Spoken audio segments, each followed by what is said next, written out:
تل کوم دغه التجا وجود د خوري نشي په هیڅ حالت هم درنا وجود د خوري نشي او اوس مې د مرګ سوالونه هر مانځ کې ولې کوي تا خو بدا ویل چې دا وجود د خوري نشي اوس مې د مرګ سوالونه هر مانځ کې ولې کوي تا خو بدا ویل چې دا وجود د خوري نشي د چا د دولت سر چې تر اسمانه لګیدو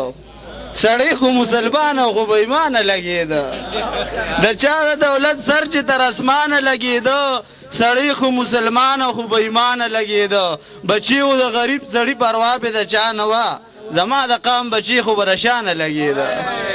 بچی و د غریب سړي پروا پې د چا نه وه زما د قام بچی خو برشانه لګیده مخشر کې به راپاسم مخشر کې به رښتیا ویم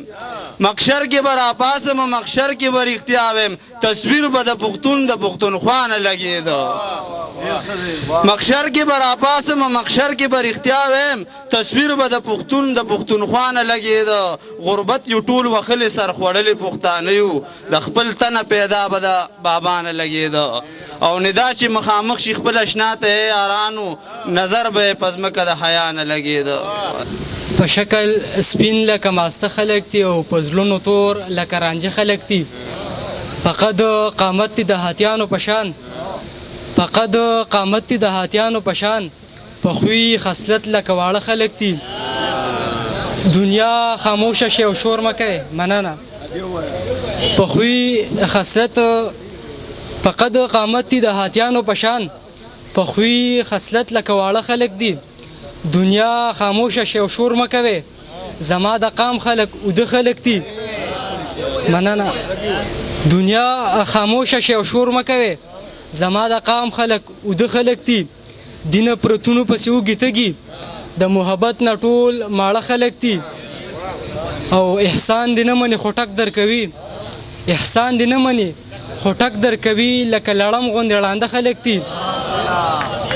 مننه او دا خو د سپکو نه هم سپکو ختل دا خو د سپکو نه هم سپکو ختل هارونه ما ویل که درانه خلک دي او زما د زړه نه چې ستا زړه ته درزا ورسېده حدیث صاحب لکه چې دواړو ته د مینې رڼا ورسېده او زه اوس د سترګو په مبهمه ژبه هم پوهېږم د زړه خبره د اشنا ما ته راورسېده بس د نصیب دا فیصله به مونږ به څه کړی وې مین پې څوک و قسمت کې د چا ورسېده بس د نصیب دا فیصله به مونږ به څه کړی وې مین پې څوک و قسمت کې د چا ورسېده او زما د قام دا بدبختي ده په چرګانو جنګ کړي زما د قام دا بدبختي ده په چرګانو جنګ کړي دوی دې ته نه ګوري چې چېرته دنیا ورسېده او کله یې پرېږدمه خار پرېږدمه هیواد ځکه پرېږدم چې دلته کم درته د خوارو جړه ورسېده ډېره مننه دي زما ریښې ګریوان پسې زورونه مه کوه زما په مټو کې رقیبه لاخي طاقت دی ما به زور د خپلو مټو درښودلی او تا ته یو مې جانان په مرسته نه دی او بل بیخي غربت دی